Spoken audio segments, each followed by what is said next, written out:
ये एक क्वेश्चन है, इसको सॉल्व करने की कोशिश करते हैं, सीखते हैं कि ऐसे क्वेश्चन कैसे करते हैं। देखिए क्या गिवन है आपको गिवन है कि in right angle triangle, in triangle A B C, right angle at B, A B equal to 5 centimetre and B C equal to 12 centimetre. Find sine A, sec C, sine C and sec C. ये relation हमको पता करने हैं। तो जब भी ऐसे question दिए जाए तो सबसे पहले हमारा कंसंट्रेशन क्या होना चाहिए कि हम जो है एक राइट एंगल ट्रायंगल बना लें। ठीक, तो सबसे पहले हम क्या करेंगे, एक राइट एंगल ट्रायंगल बनाएंगे। राइट एंगल ट्रायंगल बनाने का मतलब कि उसके जो तीनों साइड्स हैं वो हम पता कर लें। In a triangle A B C right angle at B. Question में आपसे कह रहा है कि राइट एंगल किस पे बना हुआ है, तो राइट एंगल वर्टेक्स बी पे बना हुआ है, तो वर्टेक्स बी पे हमने राइट एंगल बना दिया। ठीक, A B equal to 5 centimetre, A B ये है 5 सेंटीमीटर। फिर B C equal to 12 centimetre, B C कितना गिवन है, 12 सेंटीमीटर। ठीक, तो हमसे पूछा क्या जा रहा है, हमसे पूछा जा रहा है कि साइन ए, सेक ए, ये सब बताइए। तो जब भी ऐसे क्वेश्चन आ जाएं तो सबसे पहले हम क्या करते हैं, सबसे पहले जो है एक राइट एंगल ट्रायंगल बनाते हैं। राइट एंगल ट्रायंगल बनाने का मतलब कि राइट एंगल ट्रायंगल में जितनी भी साइड्स, तीन जो साइड्स हैं उनका मेज़रमेंट हम पता कर लें। ये हमारा सबसे पहला फोकस होना चाहिए कि राइट एंगल ट्रायंगल में समकोण त्रिभुज में तीनों साइड्स पहले हम पता कर लें। उसके बाद वो चाहे फिर जो पूछे वो हम बड़े आराम से बता सकते हैं। तो ये 5 सेंटीमीटर गिवन है, ये 12 सेंटीमीटर गिवन है। हाइपोटेनस हमको पता नहीं है, तो हम यहाँ क्या लगाएंगे, पाइथागोरस थ्योरम। तो पाइथागोरस थ्योरम लगाया तो ए सी का square equal to A B का स्क्वायर प्लस बी सी का स्क्वायर।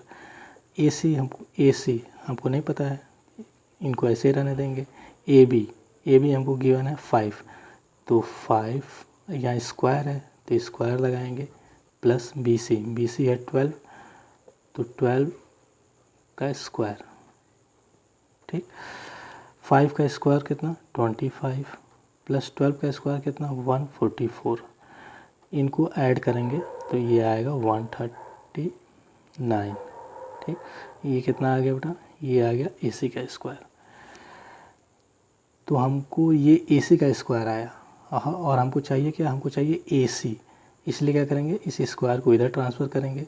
तो A C equal to square जब इधर आता है, सॉरी 169, ओके 169। स्क्वायर जब इधर आएगा तो अंडर रूट बन जाएगा। आई होप इतना आपको बेसिक मैथमेटिक्स पता होगी। और ए सी इक्वल टू कितना आ जाएगा 13 सेंटीमीटर। स्क्वायर रूट ऑफ 169 का स्क्वायर रूट कितना होता है 13 होता है। तो ए सी हमको पता चल गई कितनी है, ए सी जो है ये 13 सेंटीमीटर है। तो सबसे पहले हमने आपको क्या बताया, ये बताया कि जब भी ऐसा क्वेश्चन आ जाए तो हमारा फोकस राइट एंगल ट्रायंगल पे होना चाहिए कि पहले हम अपने राइट एंगल ट्रायंगल को कंप्लीट कर लें। राइट एंगल ट्रायंगल को कंप्लीट करने का मतलब कि उसकी जो तीनों साइड्स हैं वो पहले हम कंप्लीट कर लें। और एक बार जब तीनों साइड्स हमको पता चल जाएंगी तो उसके बाद फिर क्वेश्चन में चाहे जो पूछे हम बड़े आराम से बता सकते हैं। देखिए अब हमसे क्या पूछा जा रहा है, अब हमसे पूछा जा रहा है कि साइन ए की वैल्यू बताइए। तो साइन ए इक्वल टू, ठीक, देखिए यहाँ कितने वर्टेक्स हैं, 3। ट्रायंगल में कितने वर्टेक्स होते हैं, 3 वर्टेक्स होते हैं। तो यहाँ वर्टेक्स ए बी सी, तो जनरली यहाँ देखिए थीटा गिवन नहीं है। ठीक, तो जब थीटा गिवन नहीं है तो वर्टेक्स के हेल्प से ही हम क्या करते हैं, कभी कभी एंगल को शो कर देते हैं। ये वर्टेक्स ए है तो ये वाला एंगल ए, ये वर्टेक्स बी है, शीर्ष, वर्टेक्स मतलब शीर्ष, ये शीर्ष बी है तो कोण बी इसको बोल सकते हैं। ये शीर्ष सी है तो इसको कोण सी, एंगल सी बोल सकते हैं। तो आपसे साइन ए पूछा जा रहा है, तो साइन ए पूछा जा रहा है, इसका मतलब कि हमारा थीटा कहाँ पे है, थीटा यहाँ से हम मेजर करेंगे। तो अगर हमारा थीटा यहाँ पे है, थीटा या ए कुछ भी, यहाँ पे आर्गूमेंट में कुछ भी रह सकता है, तो हमको ए के रेस्पेक्ट में बताना है। तो अगर हमारा ए यहाँ पे है या गिवन एंगल यहाँ पे है, तो पिछले वीडियो में हम लोगों ने ये देखा था कि एंगल से ही डिसाइड करते हैं कि परपेंडिकुलर क्या होगा, बेस क्या होगा, हाइपोटेनस तो हमेशा फिक्स होता है। तो अगर ये गिवन एंगल हमारा यहाँ पे है तो ये हो जाएगा हमारा परपेंडिकुलर, ये हो जाएगा परपेंडिकुलर, ये हमारा हो जाएगा हाइपोटेनस और ये हो जाएगा हमारा बेस। ठीक, तो साइन ए, तो साइन ए को हम लोग कितना लिखेंगे, परपेंडिकुलर अपॉन हाइपोटेनस। तो परपेंडिकुलर यहाँ पे कितना है 12, तो लिखेंगे 12 अपॉन हाइपोटेनस कितना है 13, तो 13। तो साइन ए की वैल्यू कितनी आ गई 12 अपॉन, साइन ए की वैल्यू आ गई 12 अपॉन 13। ठीक, यही हमारा आंसर। दूसरा क्या पूछता है, दूसरा पूछता है कि सेक ए, सेक ए बताइए। चलिए ये पहला पार्ट हो गया, दूसरा पार्ट देख लीजिए। दूसरा पार्ट क्या है, दूसरा पार्ट है सेक ए। तो सेक ए यानी कि हमारा अभी भी गिवन एंगल क्या है, गिवन एंगल हमारा ये यहीं पे है। तो सेक ए, सेक ए क्या होता है, सेक ए होता है हमारा एच अपॉन बी। सेक ए जो है कॉस का उल्टा होता है, इन्वर्स होता है। तो कॉस का क्या होता है, कॉस का होता है B upon H, base upon hypotenuse. तो सेक का हो जाएगा hypotenuse upon base. H, H की वैल्यू क्या है 13 और बेस, बेस की वैल्यू क्या है 5, तो ये 5। ठीक, तो सेक, इस प्रकार हमारा सेक ए कितना आ गया, सेक ए आ गया 13 अपॉन 5। दूसरा पार्ट हो गया हमारा। तीसरा पार्ट, तीसरे पार्ट में क्या करें, साइन सी।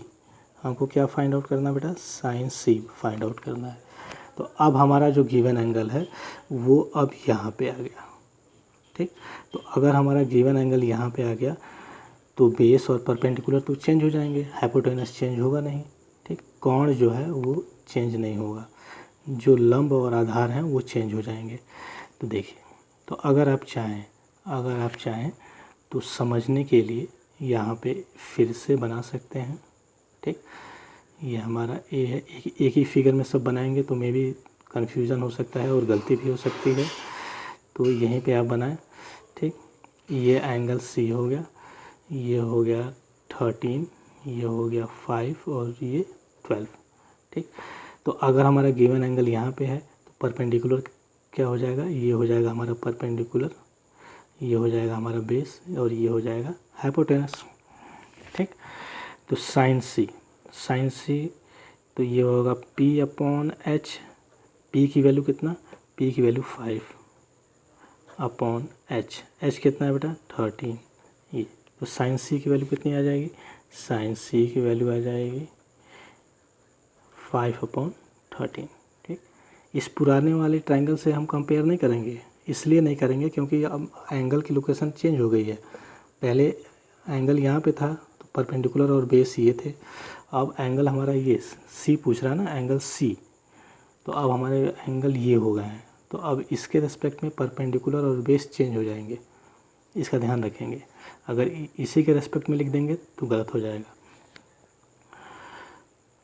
अगला क्या पूछता है, अगला है हमारा सेक सी। ठीक, तो सेक सी इसका रेशियो क्या होगा बेटा, इसका रेशियो होगा एच अपॉन बी। तो एच कितना गिवन है 13 और बेस कितना है 12, तो ये 12। तो इसका मतलब ये आ जाएगा हमारा 13 अपॉन 12, ये हमारा आंसर हो जाएगा। ठीक, तो ऐसे क्वेश्चन में हमने आपको क्या बताया, ऐसे क्वेश्चन में सबसे पहले हम क्या करते हैं कि एक राइट एंगल को कंप्लीट करते हैं। राइट एंगल कंप्लीट करने का मतलब कि तीनों साइड्स जो हैं पहले हम पता कर लें तीनों साइड्स कितनी हैं, फिर उसके बाद जो हम पूछा जाएगा वो हम बड़े आसानी से बता सकते हैं।